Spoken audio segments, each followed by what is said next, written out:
Okay, welcome back to our political science class. Today, only one class is there for us. Okay, so anyway, one or two topics we'll try to complete now. Everyone open your textbook. I hope all those ideas related with the judiciary that what were discussed in the previous classes is clear for you, right? Have you read your textbook? Okay, so textbook reading is important. So we know that our examination is the first examination, right? On 2nd of February. So no more time for wasting.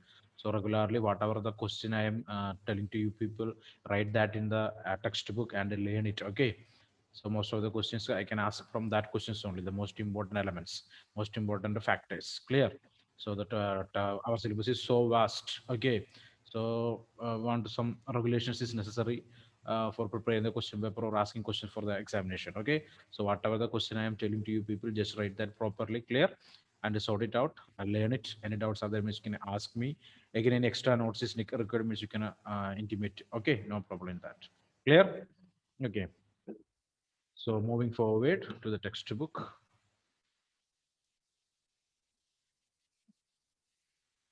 Okay, so we discussed about the structure of the judiciary, jurisdiction of the Supreme Court. Okay, such kind of things completed, and original jurisdiction we discussed here, and writ jurisdiction completed, appellate jurisdiction. Right, this is the topic we want to discuss today. Right, the appellate jurisdiction. Okay, so I hope that almost the idea is clear for you. Okay, so here appellate in the sense if we are not happy with the decision by the lower courts, we have the right to move forward. I mean, go for an appeal in the highest courts there. Clear. Here, the Supreme Court is the highest court of appeal in India. A person can appeal to the Supreme Court against the decision of the High Court. However, High Court must certify that case is fit for appeal. Okay, clear or not? So we discussed, I think, right? Okay, that is to say that it involves a serious matter of interpretation of law or consultation. Sorry, law or constitution. In addition, in criminal case, the lower court has sentenced a person to death. Then an appeal can be made to the High Court or the Supreme Court. Of course, the Supreme Court hold the powers to decide whether to admit appeals even when appeals is not allowed by the High Court. Appellate jurisdiction means that the Supreme Court will reconsider the case and the legal issues involved in it. So, if you are not happy with the judgment of the lower courts, we have the right to go for an appeal in the Supreme Court, right? Clear or not? That's what. So, Supreme Court is the final authority to interpret the rules and regulations. I mean, interpret the Constitution. Okay, clear. So, if the court thinks that the law of the constitution had a different meaning from what the lower courts understood, then the Supreme Court will change the ruling, and ruling in the sense of change the judgment. Okay, and along with that, also give new interpretation of the provision involved. So, the lower court is failed to give the correct interpretation for one rule or one law. It is the responsibility of the Supreme Court to overrule it. Clear or not? Overrule means give another interpretation. The High Court too have the appellate jurisdiction over the decision given by the courts below them. So High Court also considering as a appellate authority related with the junior courts. I mean the subordinate courts and the district courts. Okay, for them High Court is the appellate authority. Okay, for High Court it is the Supreme Court is the appellate authority. Clear or not? The Supreme Court is the highest one. Okay, the top in that list. Next one, advisory jurisdiction. Clear? So, in addition to the original and appellate jurisdiction, the Supreme Court of India possesses advisory jurisdiction also. This means that the President of India can refer any matter that is of public importance or that which involves interpretation of constitution to the Supreme Court for advice. Okay, so Supreme Court can advise even the president also. So president needs some clarification related with the public issues and the rules. Okay, so he can take the advice of the Supreme Court. So Supreme Court have the right to advise the Indian president. However, the Supreme Court is not bound to give advice on such matters, and the president is not bound to accept such an advice. Okay, but he is saying so. Supreme Court is not bound to give such kind of advices, and there is no what you can say compulsion to the president to accept the advice of the Supreme Court. Okay, just a formality, just a formality. Can ask, or Supreme Court can give the advice also, but it's not a mandatory, not compulsory. Clear? Okay, now what then is the utility of the advisory powers of the Supreme Court? The utility is twofold. In the first place, it allows the government to seek legal opinion on matters of importance before taking an action on it. So the government can take legal advice. Only the Supreme Court can do that. Clear? If the government want to take any policy or want to do something for the welfare of the people, okay, if it is creating any problem for the fundamental rights of the people, definitely, first of all, the government will consult that law with the Supreme Court. Clear? Whatever it may be. Okay, then chances are there for violation of human rights. So first of all, the Supreme Court, sorry, the government will discuss with the Supreme Court.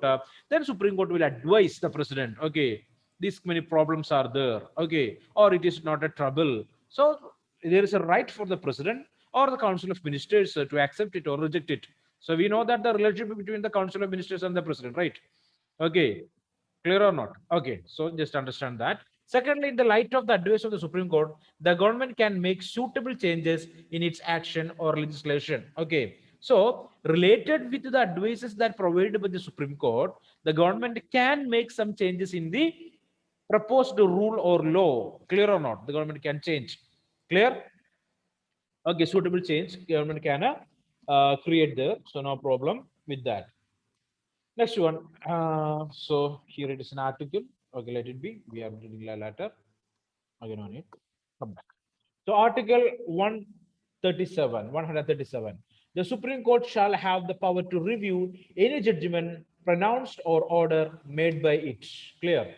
So Supreme Court they have the power to review or observe again and again. It can observe and go for a rethinking. Okay. Article 144. All authorities, civil and judicial, in the territory of India shall act in aid of the Supreme Court.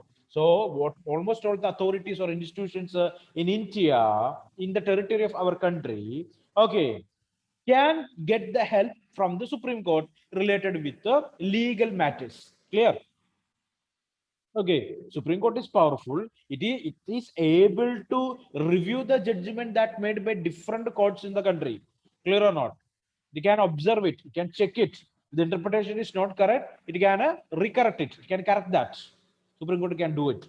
Next one, all authorities within the territory of India can get the help from the Supreme Court on legal matters. Legal matters, right?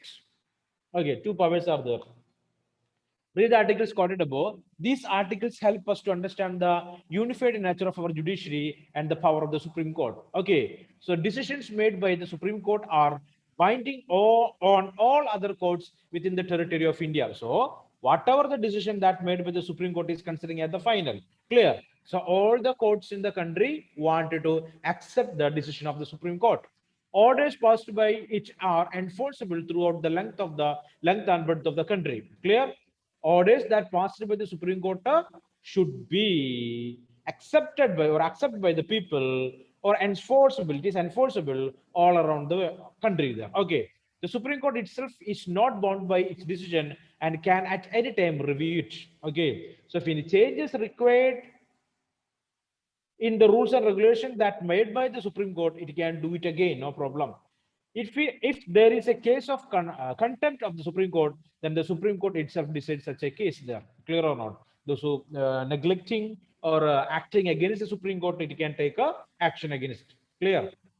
Okay. Next one, judicial activism. Judicial activism.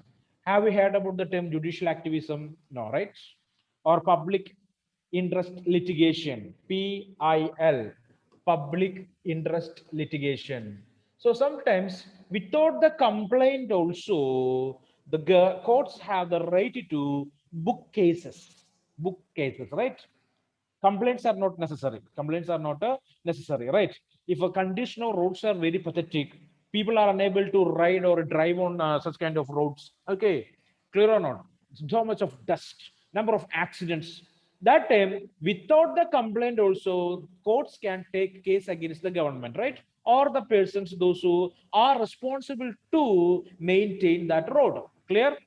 For example, I told that. So it can take cases on its own. Okay. Both these terms are often used in the discussion about the judiciary in recent times. Many people think that these two things have revolutionized the functioning of the judiciary and made it more people friendly. Okay, so public interest litigation, okay, that made court is most of the courts are friendly to the people. So courts are functioning for the development of the people. So people like it. Okay. So the chief instrument through which judicial activism has flourished in India in public interest litigation. It's an important question there. Write down. What do you mean by the term public interest litigation? Public interest litigation. And what is the scope of public interest litigation? Public interest litigation. Okay.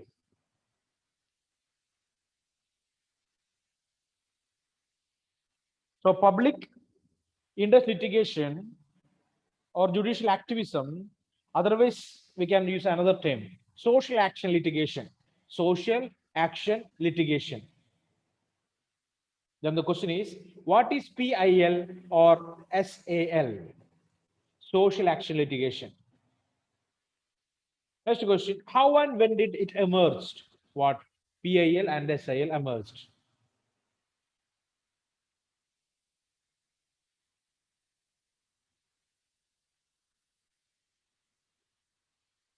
Okay, explaining. In the normal course of law, an individual can approach the courts only if he or she has been personally aggrieved. Okay, means personally humiliated or personally say faced a problem. This is to say a person whose rights have been violated. When we will approach the court, when we came to know that our rights are violated, our rights are violated. Only that time we will approach a court, or who is involved in a dispute could move the court of law, or if in a dispute between two people, okay, they can approach the court to solve the dispute. The concept underwent a change around 1979. Okay, so PIL and SAL, these two things is related with the year 1979. 1979. In 1979, a court set the trend when it decided to hear a case where the case was filed not by the person those who face the problem but by others on their behalf. Okay, so here remember the court set the trend that when it decided to hear a case where the case was filed not only by the aggrieved person but by others on their behalf. Okay, so anyone can give a complaint, right? Clear or not? Example, the person, those who face the problem directly don't want to go to the court and give the complaint. Anybody in the country or any citizen in the country, they can give a court case in the court there. Clear? Okay, so that's it. So if you're reading the case history of Sister Abia murder case, right? You can find a person. His name is Doman Puttanpurikal. Okay, he's a person those who basically taught the use of this method, basically termed as this IPIL in Kerala. PIL in Kerala. His name is very much connected with that case, but directly he don't have any relation with it. Okay, clear. So just observe it. As this case involved in the consideration of an issue of public interest, it and such other cases came to be known as public interest litigation. Okay, so the cases which is connected with the society, but there is no complaint. Okay, direct complaint that a court can interfere in that. Such kind of cases are basically termed as a public interest litigation. So any individual can file a complaint. Okay. Around the same time, the Supreme Court also took up the case about the rights of prisoners.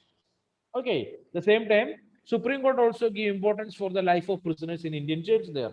This opened the gates of large number of cases where public spirited citizen and voluntary organization should judicial intervention for protection of existing rights there. So as a result of this movement, number of non-governmental organizations, courts are give or started giving importance for the rights of the individuals, right, of the people in the country. Betterment of life conditions of the poor. Next one, they tried to start movements to improve the life conditions of poor people in the country. Okay, so protection of the environment. Next one, they started a number of movements to protect the environment and many other issues in the interest of the public. Okay, so public interest litigation is related with the interest of the public, I mean, interest of the common people. Okay. So common people want to lead a good life. Common people want to enjoy their rights. Common people want to lead a life in a pollution-free environment. Okay. But nobody is able to give a complaint. That time, courts directly will book cases and try to help the people. Such kind of cases basically termed as a public interest litigation. Judiciary, which is an institution that traditionally confined to responding to case brought before it, began considering many cases merely on the basis of newspaper reports and postal complaints received by the court. Okay, so if there is no direct complaint, courts can take action on behalf of or related with the newspaper reports or letters that are written by unknown people. Okay, so on that ground, the courts can book cases. Therefore, the term judicial activism became the more popular description of the role of the judiciary. So, judicial activism is very much connected with today's judiciary. Through the PIL, public interest litigation, the court has expanded the idea of rights. Okay, so this is an important question. Write a short note about the public interest litigation. Clean air, unpolluted water, decent living conditions, etc., are rights for the entire society. Therefore, it was felt by the courts that individuals as parts of the society must have the right to seek justice whether such rights were violated. So the courts are started giving importance for a pollution-free environment. Like they started thinking about the idea of rights, how the rights are important for the people, and they started functioning for helping the people. Okay, if any people or any person their rights are violated, directly courts are able to interfere in that. Okay, clean air, they're struggling or they're fighting for protect the environment by providing the clean air, unpolluted water, decent living conditions, etc. Okay, so these kind of things are the rights of the people. If anyone violating this, definitely the courts will interfere in that without the complaint also. Okay, so basically these kind of activities of the court that give rise a particular movement in this country there. What is that?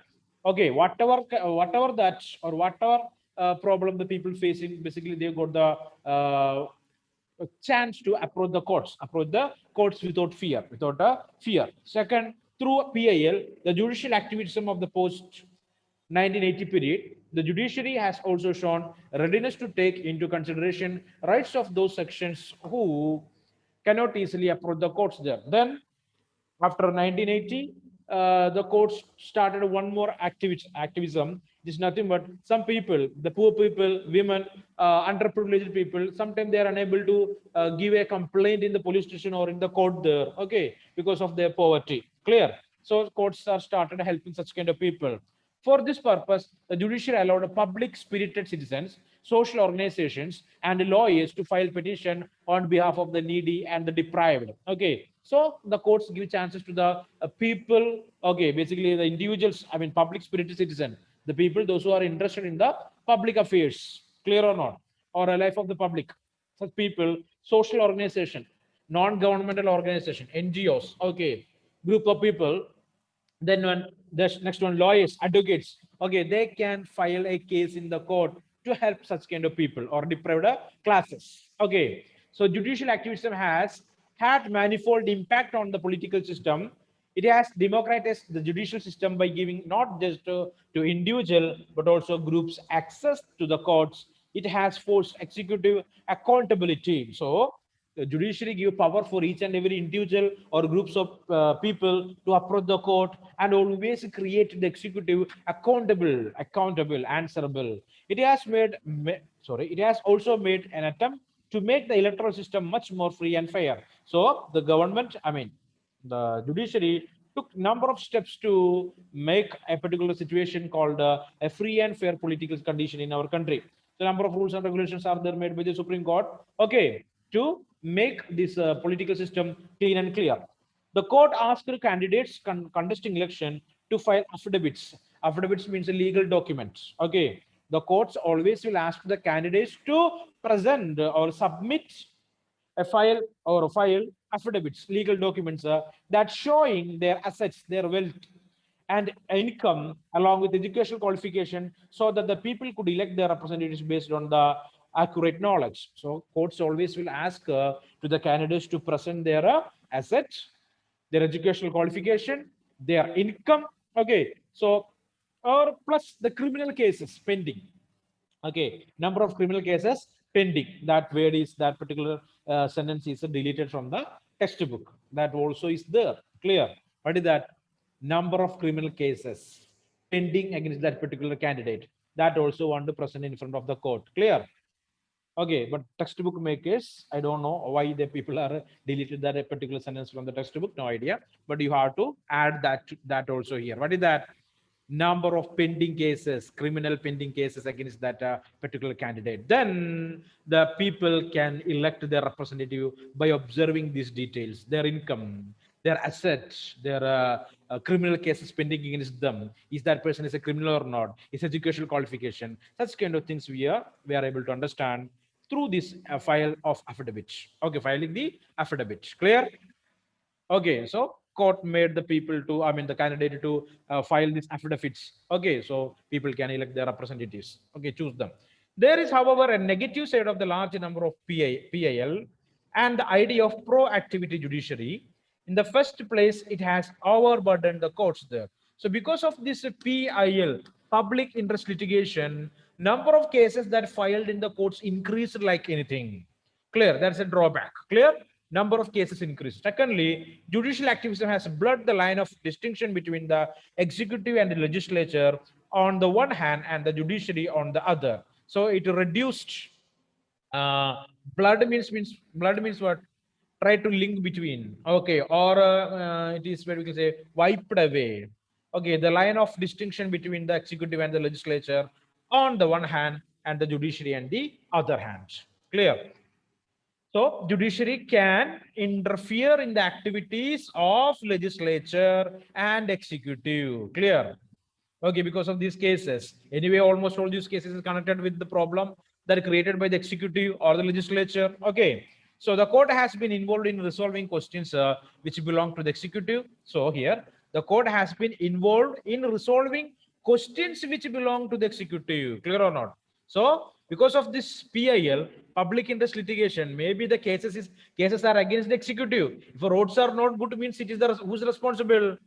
The PWD department, right or not? So the PWD minister is responsible for that. So he's the part of the executive, right? If our education system is not good, okay, who is responsible? The education minister is responsible, right or not? So executive is responsible for that. So we know that last year, one girl, she was died because of an incident in a government school. Okay, because of a snake bite. Whenever snake bite the girl and she died there. So who is responsible? The education department, the public work department, all these people are responsible. So executive is the part of the crime, right? Clear or not? So can give the complaint. So this will blur the distinctive line between the executive and the judiciary. So sometimes they will act against the rights of others. Thus, for instance, reducing air or sound pollution or or investigating cases of corruption or bringing about electoral reforms is not exactly the duty of the judiciary. So first of all, you want to understand that, okay, reducing the air or sound pollution, investigating case of corruption or bringing about the electoral reforms is not exactly the duty of the judiciary. Actually, they don't want to do it. Okay, but for the welfare of the people, the judiciary is doing that. These are matters to be handled by the administration under the supervision of the legislatures. Therefore, some people feel that judicial activism has made the balance among the three organs of government very delicate. So it is wiped away the gap between or the control between or control line between the judiciary, executive, and the legislature. Some people thinking so. Okay, therefore, some people feel that judicial activism has made the balance among the three organs of government very delicate. Democratic government is based on each organ of government respecting the powers and the jurisdiction of the others. Okay, so legislature has its own jurisdiction, executive has its own jurisdiction, and the judiciary have its own. Okay, if they are starting in mixing together or making trouble for the other organ, it is not good for the democracy. So this PIL creating that problem because if judiciary want to take a action, okay, basically almost all the time executive will come at the other end. Clear or not? Understand? So for the welfare of the public, right or not? For the welfare of the public only, the Supreme Court or the courts are interfering. But In the other end, who will be there? Executive will be there almost all the time, or the legislature will be there. Okay, so it will create a problem. Okay, a problem of balance of powers, balance of powers. Okay, next one, judiciary and rights. Judiciary and rights. We know that there are a number of rulings are there by the Supreme Court and the High Courts to protect the human rights and fundamental rights, human rights and fundamental rights. We have already seen that the judiciary is entrusted with the task of protecting rights of individuals. The Constitution provides two ways in which Supreme Court can remedy the violation of rights. Okay, so Supreme Court always taking steps to resolve the problem or solve the problem related with human rights or fundamental rights violation. First, it can restore fundamental rights by issuing writs of habeas corpus, mandamus, etc. All these things are belong in the Article 32 of the Indian Constitution. The writs. Okay. The High Court also have the power to issue such writs related with the Article 226. Okay. Article, right? It's a particular part in the Constitution is basically termed as the articles. So number of rules and regulations will be there in that article. So Supreme Court can issue a writ, okay, related with the Article 32 in the Indian Constitution. Article 32 in the Indian Constitution. So what are those writs there? Habeas corpus, certiorari, mandamus, prohibition, quo warranto. Clear? 5 writs are there. 5 writs are there. So it is a responsibility of the Supreme Court to issue these writs, okay, to protect the human rights and fundamental rights of the common people. Okay. The same rights are with the high courts also. They also can issue the writs there. What are they? The same writs. Okay, clear or not? So the power to issue such writs that belong in Article 226. Article 226. Secondly, the Supreme Court can declare the concerned law as unconstitutional and therefore non-operational. Article 13. Okay, clear? Some rules and regulations, if that made by the legislature, sometimes it will create a number of problems for the people. So the Supreme Court have the power to ban it or stop it or stay that. Clear or not? Okay, or issue a stay. So related with the farmers law, we can understand that the Supreme Court already declared a stay on that particular rule. Clear? Okay, so and appointed a committee to discuss about the same. Okay, here together these two provisions of the Constitution establish the Supreme Court as the protector of the fundamental rights. So write the question there. What makes Supreme Court the protector of fundamental rights? What makes Supreme Court the protector of the fundamental rights? Okay. So the second of the two ways mentioned above involve the judicial review. So both these things require the judicial review. Perhaps the most important judicial review in the sense the rules and regulations that made so that is existing in the Constitution and interpreted by the lower courts. Okay, clear or not? If it is not good, that time only the Supreme Court will interact in that or interfere in that. So judicial review is necessary. Again and again, want to give a new interpretation for the rules. Perhaps the most important power of the Supreme Court is the power of judicial review. So judicial review, write a question there. What is judicial review? And what is the scope of judicial review? What is judicial review and what is the scope of judicial review? Perhaps the most important power of the Supreme Court is the power of judicial review. The judicial review means the power of the Supreme Court or the High Court to examine the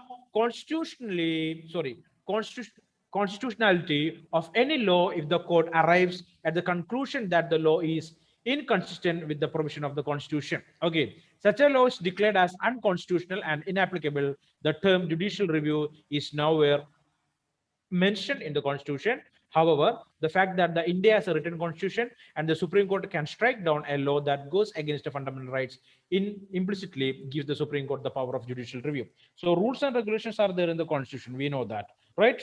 Number of rules and regulations are there. But any rule or the regulation that is including in the Constitution creating any problem for the individual, it is a responsibility. So you already studied that. What is that? Right to the constitutional remedies, right? Right to constitutional that's it. Okay, it's a fundamental right there. So any rule or regulation creating any problem for the individual, it is the responsibility of the Supreme Court or the High Courts to interfere in that and give or provide a judicial review and creating changes in that existing rule or regulation. Yes or no? Is that clear or not? Okay. So besides, as we saw, the section of jurisdiction of the Supreme Court in the case of federal relations too, the Supreme Court can use the review powers if a law is inconsistent with the distribution of power laid down by the Constitution. Okay, so related with the powers of the central and the states, we know that the union list is there. Okay, concurrent list is there, and the state list is existing along with the residual list. Okay, so all such rights of the central government, state governments, okay, and the joint venture of state and central government is perfectly mentioned in the constitution. If anyone is trying to overcome such kind of rules and regulations, it is the responsibility of Supreme Court to resolve that problem or solve that trouble. Clear? Only Supreme Court that time will act as an umpire. Clear? Okay. Then the state can go to the Supreme Court. So if the central government is creating a problem for the states, okay, but state have all the rights to maintain such kind of things, the state government can approach the Supreme Court against the central government, right? Clear or not? Okay, one thing is included in the state list, and the state is all powerful to do the activities related with that particular thing. Okay, the same time, the central government creating a trouble to the state government, the state government can approach the Supreme Court against the central government. Is that clear? Okay, so the right is there for the states. Vice versa, and the central government also can do the same there. The central government thing, but the state governments are creating a trouble for that. Okay, so central government can approach the Supreme Court against the states. In this sense, the review power of the Supreme Court includes power to review legislation on the ground that they violated fundamental rights or on the ground that they violate the federal distribution of powers. Okay, so in two types, two things are there. Basically, the violation of the fundamental rights are there in Supreme Court or high courts can interfere in that, and the violation of balance of powers or power sharing between the central and state governments. That time also the Supreme Court can approach, and they are able to give suggestions and recommendations. Okay, the review power extends to the law passed by the state legislature also. Together, the writ power and the review power of the court make judiciary very powerful. So two very powerful things are there with the Supreme Court and High Court. It is, one is the judicial review power, another one the writ issuing power. Writ issuing a power. Clear? These two powers making the Supreme Court and the High Courts very powerful, very powerful. The review power means that the judiciary can interpret, underline that, the constitution and the law passed by the legislature. Many people think that the feature enabled the judiciary to protect the constitution effectively and also to protect the rights of the citizen. So the major right of the courts are nothing but to protect the rights of the individual and protecting the constitution. Clear? The practice of entering the PIL, again, public interest litigation, PIL, public interest litigation, has further added to the powers of the judiciary in protecting right of the citizens there. So not only the writ powers, not only the judicial review, one more power is there is called to be the PIL, public interest litigation. With or by using this PIL power, it can interfere in the activities of the legislature and executive also. And every time related with this public interest litigation, okay, the other side we are able to find the executive or the legislature. One side is the court, the other side may be the legislature or executive. Clear?